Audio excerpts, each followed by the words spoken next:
అన్నారు. ఇక డబ్బులు ఇస్తేనే ఫైళ్లు ముందుకు కదులుతున్నాయంటూ ఆర్ఎస్పీ తెలిపారు. మావోయిస్టులకు ఆర్ఎస్పీ సపోర్ట్. కేంద్ర ప్రభుత్వంతో తాము చర్చలకు సిద్ధమంటూ మావోయిస్టు పార్టీ ప్రకటించిన అంశంపై ఆర్ఎస్ ప్రవీణ్ కుమార్ కీలక వ్యాఖ్యలు చేశారు. మావోయిస్టు పార్టీ కేంద్ర కమిటీ లేఖపై ఒక రిటైర్డ్ ఐపీఎస్ ఆఫీసర్గా తన మనసులో ఉన్నది వ్యక్తపరుస్తున్నట్టు తెలిపారు. ఆగస్టులో మావోయిస్టు పార్టీ చర్చలకు ఒప్పుకుంటుంది కాబట్టి భారత ప్రభుత్వం కూడా ఒక మెట్టు దిగి చర్చలు జరపాలన్నారు. భారతదేశ పౌరులు దేశంలో ఉన్న పౌరులను చంపడం అత్యంత నేరమంటూ సుప్రీంకోర్టు జడ్జిమెంట్లో స్పష్టంగా ఉంది. కావున ఈసారి జరగబోయే చర్చలు 2004లో లాగా కాకుండా ఒక ప్రణాళికబద్ధంగా ఉంటే బాగుంటుందంటూ కోరారు. అలాగే సిర్పూర్ పేపర్ మిల్లు ఎన్నికల కోసం సిద్ధమవుతున్నట్టుగా తెలిపారు. స్థానికులకే సిర్పూర్ పేపర్ మిల్లులో ఉద్యోగాలు ఇవ్వాలంటూ డిమాండ్ చేశారు. సిర్పూర్లో ఉన్న సమస్యల పరిష్కారం కోసం, ఆగిపోయిన అభివృద్ధి కోసం ధర్నాలు, రాస్తారోకాలు మేము చేస్తున్నామంటూ ఆర్ఎస్పీ తెలిపారు. సో ఇక్కడ హైలైట్ కనిపిస్తుంది, మావోయిస్టులకు ఆర్ఎస్పీ సపోర్ట్ చేస్తున్న ఆర్ఎస్ ప్రవీణ్ కుమార్ కేంద్ర ప్రభుత్వంలో తాము చర్చలకు సిద్ధమని మావోయిస్టులు పార్టీ ప్రకటించిన అంశంపై ఆర్ఎస్ ప్రవీణ్ కుమార్ కీలక వ్యాఖ్యలు చేశారు. మావోయిస్ట్ పార్టీకి కేంద్ర కమిటీ లేఖపై ఒక రిటైర్డ్ ఐపీఎస్ ఆఫీసర్గా తన మనసులో ఉన్నది వ్యక్తపరుస్తూ ఆగస్టులో మావోయిస్ట్ పార్టీ చర్చలకు ఒప్పుకుంటుంది కాబట్టి భారత ప్రభుత్వం కూడా ఒక మెట్టు దిగి చర్చలకు సిద్ధంగా ఉండాలంటూ ఆయన కీలక వ్యాఖ్యలు చేశారు. సో దీని గురించి మనం డిస్కషన్ చేసుకుంటే right. So RS Praveen Kumar 2 అంశాల గురించి ప్రధానంగా మాట్లాడారు. ఒకటి, హెచ్సియు భూముల వివాదంలో రాష్ట్ర ప్రభుత్వం ఒక స్కామ్ చేస్తున్నది. ప్రధానంగా రెవెన్యూ డిపార్ట్మెంట్కు రెవెన్యూ శాఖ మంత్రి అయినటువంటి పొంగులేటి శ్రీనివాసరెడ్డి ప్రభుత్వ భూముల్ని ధారాదత్తం చేసేందుకు, ప్రభుత్వ భూముల్ని అమ్ముకునేందుకు, ఎక్కడికక్కడ సొమ్ము చేసుకునేందుకు ఒక పక్కా ప్రణాళిక ప్రకారము ఈ రకంగా వ్యవహరిస్తున్నట్టు ఆర్ఎస్ ప్రవీణ్ కుమార్ కామెంట్ చేస్తూ ఇటు రేవంత్ రెడ్డి, అటు మరి రెవెన్యూ శాఖ మంత్రి పొంగులేటి శ్రీనివాసరెడ్డి ఇద్దరు కూడా ఫైళ్ళు సంతకాలు పెట్టాలంటే పైసలు కావాలి. ఇక ప్రభుత్వ భూములు ఎక్కడెక్కడ ఉన్నాయని పూర్తి స్థాయి డేటాను తీసుకొని ప్రభుత్వ భూముల్ని అమ్మడం కోసమే మరి ఈ రకంగా వ్యవహరిస్తున్నారంటూ ఆర్ఎస్ ప్రవీణ్ కుమార్ కామెంట్ చేస్తూనే నిన్న మొన్న మరి BRS party working president KTR కూడా కామెంట్ చేశాడు. ఓ ఎంపీ ఉన్నాడు, బీజేపీ ఎంపీ ప్రభుత్వ పెద్దలకు సపోర్ట్ చేస్తున్నాడు. ఇక రేవంత్ రెడ్డి ఆ బీజేపీ ఎంపీ ఇద్దరు కలిసి ఈ 400 ఎకరాలని పూర్తి స్థాయిలో కోట్ల రూపాయల విలువ చేసేటువంటి ఆ 400 ఎకరాలని మరి అమ్ముకొని భారీ కుంభకోణానికి పాల్పడే ప్రయత్నాలు చేస్తున్నారు. 2-3 రోజుల్లో ఆధారాలతో బయట పెడతానంటూ మరి ఎప్పుడైతే కేటీఆర్ కామెంట్ చేసిందో కేటీఆర్ కామెంట్ అంతా కూడా బీఆర్ఎస్ నాయకులు, బీఆర్ఎస్ నేతలంతా కూడా ఫాలో అవుతున్నారు. సో ఫాలో అవుతూనే ఆర్ఎస్ ప్రవీణ్ కుమార్ కూడా అదే చెప్తున్నాడు.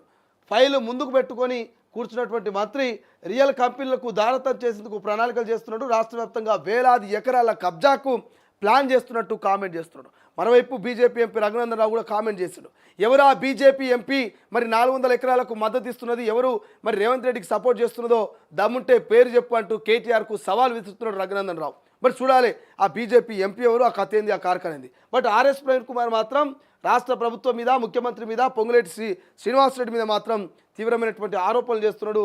మరి రాష్ట్ర వ్యాప్తంగా వేలాది ఎకరాల కబ్జాకు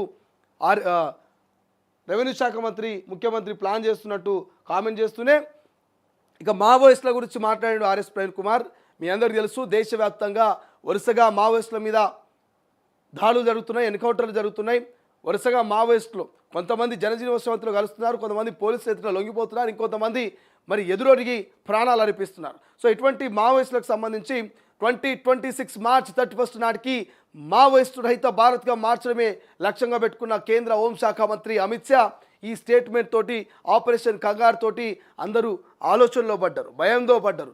ఏం చేయాలో అర్థం కాని మావోయిస్టులు, ప్రజా సంఘాలు, మేధావులంతా కూడా ఇప్పుడు మరి శాంతియుత చర్చలకు మేము సిద్ధంగా ఉన్నాం, దయచేసి ప్రభుత్వం ఈ మొండి వైఖరిని వీడాలి, ఆపరేషన్ కంగారుని ఆపాలి, ఈ ప్రాణాలని ఈ యొక్క ఎవరైతే నరమేధం చేస్తున్నారో ఈ మావోయిస్టుల పేరిట మావోయిస్టులను చంపుతున్నారో, ఆదివాసీ గిరిజన బిడ్డల్ని పొట్టన పెట్టుకుంటున్నారో వీటన్నిటిని మీరు దయచేసి ఆపాలంటూ వాళ్ళు డిమాండ్ చేస్తున్నారు. మావోయిస్టులు బహిరంగంగా ఒక లేఖ రాశారు.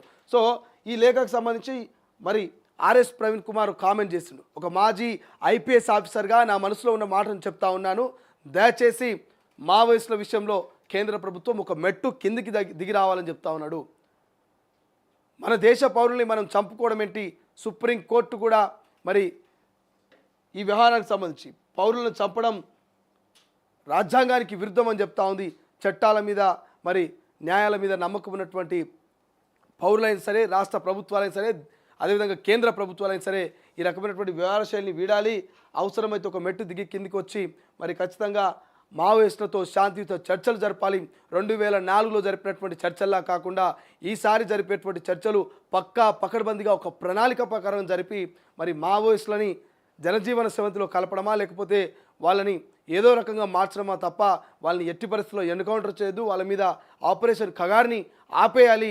అభం శుభం తెలియని ఆదివాసీ బిడ్డలు అన్యాయంగా మరి ప్రాణాలు విడుస్తున్నారంటూ ఆర్ఎస్ ప్రవీణ్ కుమార్ మరి మావోయిస్టులకు మద్దతుగా మాట్లాడినటువంటి వ్యాఖ్యలు ఇక్కడ కీలకంగా అనిపిస్తున్నాయి. కేవలం ఆర్ఎస్ ప్రవీణ్ కుమారే కాదు, విమలక్క కావచ్చు, లేకపోతే ప్రొఫెసర్ కాసిం కావచ్చు, అదేవిధంగా ప్రొఫెసర్ అరగోపాల్ కావచ్చు, కోదండరాం కావచ్చు, ఇట్లా ప్రజా సంఘాలు, మేధావులు ప్రతి ఒక్కరు కూడా శాంతియుత చర్చలు జరపాలి. ఈ కాల్పులు ఇంకెన్నాళ్ళు, ఎన్ని ప్రాణాలు పోతాయంటూ వాళ్ళు వరుసగా మరి ధర్నాలు చేస్తూ ఉన్నారు. వరుసగా ప్రభుత్వానికి వాళ్ళ వాయిస్ని వినిపించే ప్రయత్నం చేస్తూ ఉన్నారు. కాబట్టి చూడాలి, మావోయిస్టుల మీద నిజంగానే మరి కేంద్ర రాష్ట్ర ప్రభుత్వాలు కనికరం చూపించి ఈ ఆపరేషన్ కగార్ను ఆపి మావోయిస్టుల ఎన్కౌంటర్ను ఇక్కడితో ఆపుతాయా, లేకపోతే మరి ఇదే ఆపరేషన్ కగార్ను కంటిన్యూ చేస్తూ రెట్టింపు ఉత్సాహంతో 2026 మార్చ్ 31 వరకు కంటిన్యూ చేసి దేశంలో మావోయిస్ట్ రహిత భారత్గా ఏమైనా మార్చే అవకాశం ఉందనేది చూడాలి. బట్ మావోయిస్టులు మాత్రం సీరియస్ డిస్కషన్ నడుస్తుంది. వాళ్ళు ఎప్పటికప్పుడు లేఖలు రిలీజ్ చేస్తున్నారు. ఎప్పటికప్పుడు